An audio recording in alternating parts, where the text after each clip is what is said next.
ஞானானந்தமயம் தேவம் நிர்மலஸ்படிகாகிருதியும் ஆதாரம் சர்வ வித்யாநாமயக்ரீவம் பாஸ்மகே. நெக்ஸ்ட் ஜென் யூடியூப் சேனல் நேயர்களுக்கு அஸ்ட்ரோ கேஎஸ் ஐயங்காரின் பணிவான நமஸ்காரங்கள்.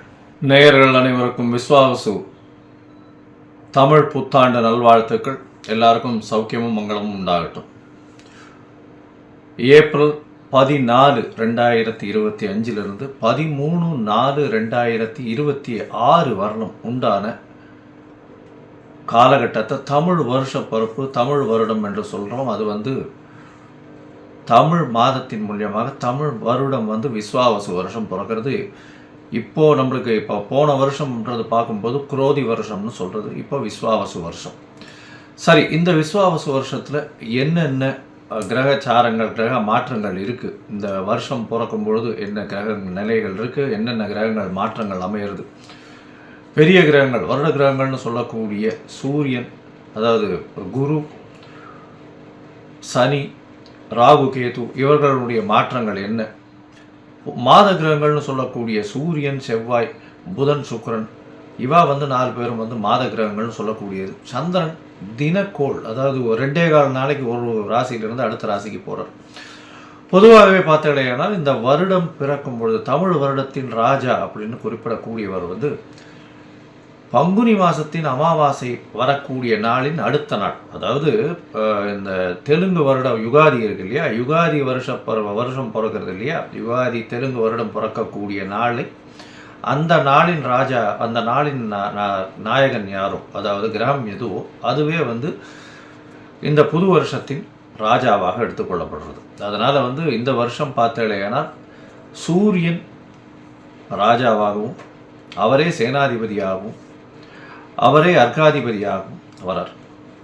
இதை தவிர பார்த்தேன்னா அதாவது சந்திரன் மந்திரியாக இருக்கார். அது எப்படி சந்திரன் வரார் அப்படின்னா, இந்த வருஷம் விஸ்வாவசு வருஷம் பிறக்கிறது இந்த திங்கட்கிழமை, அதனால் சந்திரன். அதே மாதிரி பார்த்தேனால் ஆவணி மாதம் சேனாதிபதி எப்படி டிசைட் பண்ணுறது அப்படின்னா, சேனாதிபதினு சொல்லக்கூடியது ஆவணி மாதம் வரக்கூடிய முதல் நாளை சேனாதிபதியும், ஆடி மாதம் அப்படின்னு சொல்லக்கூடியது சஸ்யாதிபதியும். இதெல்லாம் எதுக்கு முக்கியம் அப்படின்னா, சஸ்யாதிபதி அப்படின்னா இந்த விளைச்சல் எப்படி இருக்கும் அப்படின்னு சொல்லக்கூடியது. சேனாதிபதியை எதுக்கு சொல்கிறோம் அப்படின்னா, இந்த இராணுவங்கள், அதை தவிர தளவாடங்கள், அதை தவிர நம்முடைய பாதுகாப்பு, இதை ஆளக்கூடியவர் யார் அப்படின்னா சூரியனாக இருப்பார் இந்த வருஷம். அதனால் என்ன ஆகும் அப்படின்னா, இந்தியாவினுடைய பொதுவாகவே இந்த லா அண்ட் ஆர்டர் ரொம்ப ஸ்ட்ராங்காக இருக்கும். மிகவும் கடுமையான சட்டங்கள் பாயக்கூடிய காலகட்டமாக இருக்கும். ஏன்னா சூரியனே ராஜாவாக இருக்கார். அதை தவிர வரிகள் கொஞ்சம் அதிகமாக இருக்கும், விலைவாசி கொஞ்சம் அதிகமாக போகக்கூடிய வாய்ப்புகள் நிச்சயமாக உண்டு. இதை தவிர பார்த்தாலேனால் இந்த செவ்வாய்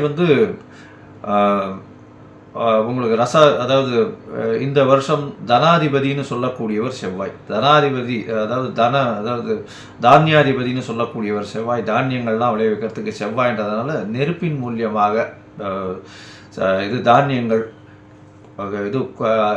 அதாவது லாஸ் ஆகக்கூடிய வகைகள் வாய்ப்புகள் மிகவும் அதிகமாகும். அதை தவிர தானியங்களுடைய ஸ்கேர்சிட்டி கொஞ்சம் அதிகமாக இருக்கும். அதாவது தானியங்கள் கிடைக்கிறதுல கம்மியாக இருக்கும். அதன் மூலியமாக விலைவாசிகள் ஏறக்கூடிய வாய்ப்புகள் மிகவும் அதிகம். தங்கம் விலை ஏறக்கூடிய வாய்ப்புகள் நிச்சயமாக உண்டு. தங்கம் அதிக உச்சம் தொடக்கூடிய வாய்ப்புகள் மிகவும் அதிகம் இந்த வருஷம் பார்த்தாலேயானால். இது ஏன்னா குரு பகவான் 3ஆம் இடத்துல போகிறார். அது அவருடைய வீட்டையே வேறு 9ஆம் இடத்த பாக்கியஸ்தானத்தையும் பார்க்குறார். அதனால் தங்கத்தின் விலை அதிகமாக போகக்கூடிய வாய்ப்புகள் நிச்சயமாக இருக்கும். அதை தவிர பார்த்தாலேயானால் இந்த வருஷம் மழை கொஞ்சம் அதிகமாகவே இருக்கும். ஆனால் தேவையான அளவிற்கு மேல் பெய்யும், தேவையான இடத்தில் பெய்யாமல் போகும். தேவையான இடத்தில் பெய்யாமல் போகும்னா நகரங்களில் கொஞ்சம் அதிகமாக பெய்யக்கூடியதாக இருக்கும். இதன் மூலியமாக இந்த வெள்ளம் வர்றது, அந்த மாதிரியான பிரச்சனைகள் கொஞ்சம் அதிகமாகவே இருக்கும். அதனால் தண்ணீர் பற்றாக்குறை சற்று இருக்கக்கூடிய காலகட்டமாகவே அமையும். சரி, மொத்தத்தில் இந்த வருஷத்தில் பார்த்தேன்னா சூரியனுடைய கட்டுப்பாட்டில் எல்லா விஷயங்களும் வர்றதுனால நாட்டை ஆளக்கூடியவர்களுக்கு நல்ல ஒரு ஏற்றமான காலகட்டமாக இருக்கும். இருந்தாலும் கடுமையான சட்டங்கள் கொஞ்சம் அதிகமாக வரக்கூடிய வாய்ப்புகள் நிச்சயமாக உண்டு. சனியும் ஆட்சியில் போயிருக்கார். இந்த வாட்டி கும்பத்திலேயே போய் ஆட்சியில் இருக்கிறது, மூலத்திரிகோண வீட்டில் இருக்கிறதுனால தொழிலாளர்களுக்கு மிகவும் கடினமான காலகட்டமாக இந்த வருஷம் அமைய போகிறது. பண பற்றாக்குறை கொஞ்சம் அதிகமாகவே இருக்கும். தொழிலாளர்கள் மத்தியில் பண வரத்து அதிகமாக இருக்காது. ஃப்ரீ ஃப்ளோ ஆஃப் மணி இருக்கிறதுக்கு வாய்ப்புகள் மிகவும் கம்மி. வியாபாரிகளுக்கு சற்று பின்னடைவு இருக்கும். ஏன்னா இந்த வருஷம் பிறக்கும் பொழுதே புதன் 12ஆம் இடத்துல நீச்சப்பட்டு போகிறார். விரயங்கள் வியாபாரிகளுக்கு கொஞ்சம் அதிகமாகவே இருக்கும். லாஸஸ் கொஞ்சம் அதிகமாக இருக்கக்கூடிய வாய்ப்புகள் நிச்சயமாக உண்டு. இருந்தாலும் நீச்ச பங்கம் அடைகிறார். அதாவது இதை விட்டு வெளியில் போகிறதுனால நல்ல ஏற்றங்கள் கிடைக்கக்கூடிய காலகட்டமாகவும் அமையும். வியாபாரத்தின் மூலியமாக இந்த ஷேர் மார்க்கெட் இண்டிசஸ்லாம் பார்த்தீங்கன்னா, ஷேர் மார்க்கெட் இண்டிசஸ்லாம் உள்நாட்டு உற்பத்தி வெளியில் போய் அது ஒரு பெரிய ஏற்றத்தை கொடுக்கும். இம்போர்ட் எக்ஸ்போர்ட் பிஸ்னஸ் ஒரு பெரிய மாற்றம், பெரிய உச்சத்தை தொடக்கூடிய வாய்ப்புகள் நிச்சயமாக உண்டு. மொத்தத்தில் பார்த்தோம்னா இந்த வருஷம் பெரிய ஏற்றம் நல்லபடியாக இருக்கும். பெண்களுக்கு மிகவும் ஏற்றமான வருஷம். பெண்கள் நல்ல எல்லா இடத்துலையும் ஒரு ஐகானிக் ப்ரெசன்டேஷன் இருப்பாங்க. ஏன்னா சுக்கிரன் உச்சம் பெற்று போயிருக்கக்கூடிய காலகட்டத்தில் இந்த வருஷம் பிறகுறது அது ஒரு பெரிய ஏற்றம்.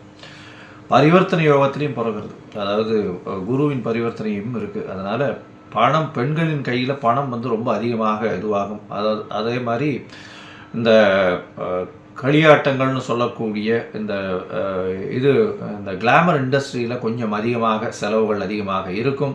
ஃப்ளாஷி இண்டஸ்ட்ரியில் கொஞ்சம் அதிகமாக இருக்கும். அது தவிர போதை வஸ்துக்கள், அது தவிர இந்த மதுபானங்கள் இதெல்லாம் அதிகமான விலை ஏறக்கூடிய, அதிகமாக கன்சியூம் பண்ணக்கூடிய வாய்ப்புகள் மிகவும் அதிகமாக இருக்கும்.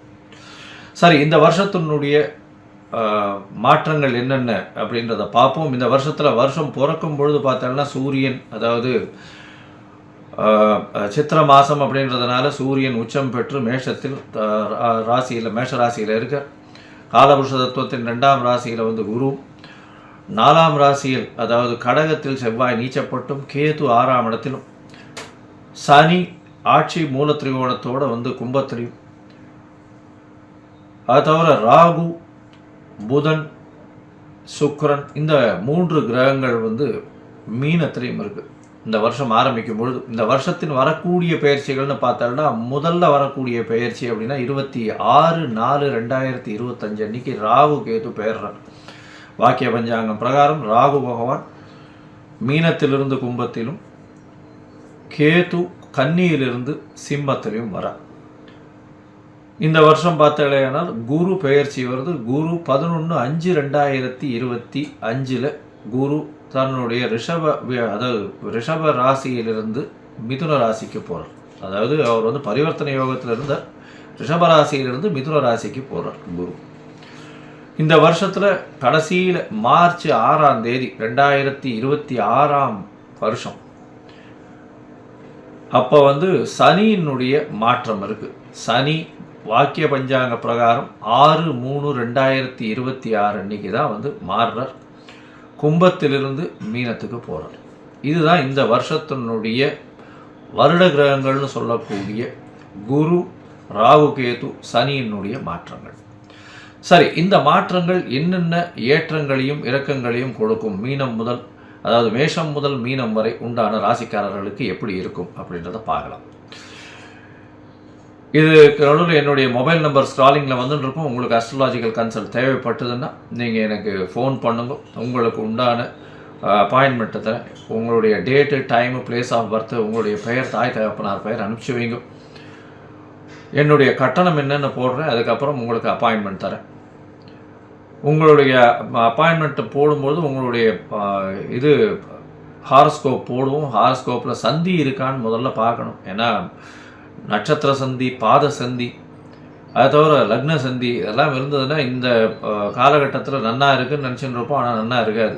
எதனாலன்றதே புரியாது. உங்களுக்கு துலா லக்னமாக இருக்கும், நல்ல தசை நடக்கிறதுன்னு நினச்சின்னு இருப்போம். ஆனால் நல்ல தசையாகவே இருக்காது உங்களுக்கு. ஏன்னா அது லக்ன சந்தியாக வந்திருக்கும். விசாகம் 3ஆம் பாதம் நினச்சிட்டு இருப்பீங்க, விசாகம் 4ஆம் பாதம் ரிச்சிக லக்னமாக இருக்கும். அதனால் நிறைய பேருக்கு என்கிட்ட வர்றவாளுக்கு 40, 45 வயசு, 50 வயசுலாம் இருக்கிறவாள்லாம் அவள் நட்சத்திரமே தெரியாமல் அவள் மிருகசீரிஷம்னு சொல்லிட்டு இருப்பாள். மிருகசீரிஷம் 2ஆம் பாதம்னா ரிஷபத்தில் வரும், 3ஆம் பாதம்னா மிதுனத்தில் வரும். அதனால் அந்த மாற்றத்திலேயே அவர்கள் எதுக்கு யாருக்கு அர்ச்சனை பண்ணுறோம்னே தெரியாமல் பண்ணிட்டு இருப்பாள். அதனால் சந்தி முதல்ல தெரிஞ்சுட்டு எந்த நட்சத்திரம், என்ன பாதம், என்ன லக்னம், என்ன லக்னத்தின் பாதம் அப்படின்றத தெரிஞ்சுட்டு அவர்களுக்கு இப்பொழுது ஏற்ற தசையாக இந்த காலகட்டத்தில் நடக்கக்கூடிய தசாபுக்தி, அந்தரம், சூக்ஷ்மம், அதை தவிர கோல்சாரம் எப்படி இருக்குது அப்படின்றத வச்சு அவர்களுடைய பலன்கள் எப்படி இருக்கும் அப்படின்றதையும் சொல்கிறேன். சரி, இப்போ மேஷம் முதல் மீனம் வரை விஸ்வாசு வருஷம் 2025-26 ஏப்ரல் 14 முதல் 2025 ஏப்ரல் 13 வரை 2026 வரையிலும் உண்டான பலன்கள் ஒன்றொன்னா பார்க்கலாம். கன்னி, உத்திரம், ஹஸ்தம், சித்திரை இந்த 3 நட்சத்திரம் 9 பாதங்களை கொண்ட ராசி. ராசியின் அதிபதி அப்படின்னு சொல்லக்கூடியவர் புதன். இந்த வருஷம் விஸ்வாவசு வருஷம் பிறக்கும் பொழுது ராசியின் அதிபதி சப்தமத்தில் இருந்து நீச்சப்பட்டு போயிருக்கார், நீச்ச பங்கம் அடைகிறார். அதனால் நல்ல ஒரு ஏற்றம் கிடைக்கக்கூடிய காலகட்டம். இருந்தாலும் புதன் மாத கிரகம்ன்றதுனால அவ்வளோ பெரிய ஏற்றமோ அந்த மாதிரியான விசேஷத்தை நம்ம சொல்கிறதில்லை. பொதுவாகவே வருஷ கிரகங்கள் அப்படின்னு சொல்லக்கூடியது குரு, சனி, ராகு, கேது இந்த 4 கிரகங்களை வச்சு தான் வருஷத்தினுடைய பலன்களை சொல்லுவோம். இந்த வருஷம் பார்த்தலையானால் உங்களுடைய ராசிக்கு அதாவது 10ஆம் இடத்துல குரு போகிறார். அதாவது இந்த வருஷம் மாற்றங்கள் அப்படின்னு சொல்லும்போது எடுத்த உடனே ராகு கேத்துவின் மாற்றம் இருக்குது. ராகு பகவான் உங்களுடைய ராசிக்கு 6ஆம் இடத்திலும், கேத்து உங்களுடைய ராசிக்கு 12ஆம் இடத்துலையும் போகிறார். அதாவது ராகு 6ஆம் இடம்னு சொல்லக்கூடிய கும்பத்துக்கு போகிறார். பெரிய ஏற்றம் கிடைக்கக்கூடிய காலகட்டம். ஏன்னா பொதுவாகவே துர்கிரகங்கள் 6ஆம் இடத்துல இருக்கிறது பெரிய விசேஷம். 6ஆம் இடத்துல மறைந்த இடத்தில் போய் இருக்கிறது அப்படின்னு போகும்போது ரொம்பவும் ஏற்றத்தை கொடுக்கக்கூடிய காலகட்டமாக அமைய போகிறது. இதன் மூலியமாக என்ன வரும்னா எதிரிகள் அற்ற நிலை இருக்கும். எதிரிகள் வந்தாலும் அவர்களை வெல்லக்கூடிய நிலை இருக்கும். புதிய வேலை கிடைக்கக்கூடிய காலகட்டமாக இருக்கும். வேலை மூலியமாக வெளிநாடு வெளியூர் போகக்கூடிய ஷார்ட் ட்ரிப் போகக்கூடிய வாய்ப்புகள் நிச்சயமாக வரும். ராகு அதுவும் 6ஆம் இடத்துல இருக்கிறதுனால எல்லா விதத்திலையும் அதாவது உங்களுடைய வேலையினுடைய வேகம் ரொம்பவும் அதிகமாக இருக்கக்கூடிய காலகட்டம். உங்களுடைய எண்ண ஓட்டங்கள் மிகவும் அதிகமாக இருக்கக்கூடிய காலகட்டமாக இருக்கும். 6ஆம் இடத்தில் சனி பகவான் இருக்கார். இந்த வருஷம் மொத்தமே 6ஆம் இடத்துல சனி பகவான் இருக்கார். 6ஆம் இடத்துல இருக்கும்பொழுது கடன் ஏதாவது இவ்வளோ நாள் இருந்ததுன்னா அந்த கடன்லாம் முடியக்கூடிய வாய்ப்புகள் உண்டு. சிறு சிறு தடங்கள் வந்தாலும் கடன் முடியக்கூடிய காலகட்டமாக அமைய போகிறது. ஏன்னா குருவும் அந்த சனியை பார்க்கறதுனால கண்டிப்பாக 6ஆம் இடத்தில் இருக்கக்கூடிய சனி உங்களுக்கு எல்லா விதமான வெற்றியையும் ஏற்றத்தையும் கொடுப்பார். நிச்சயமாக கொடுக்கக்கூடிய காலகட்டம்.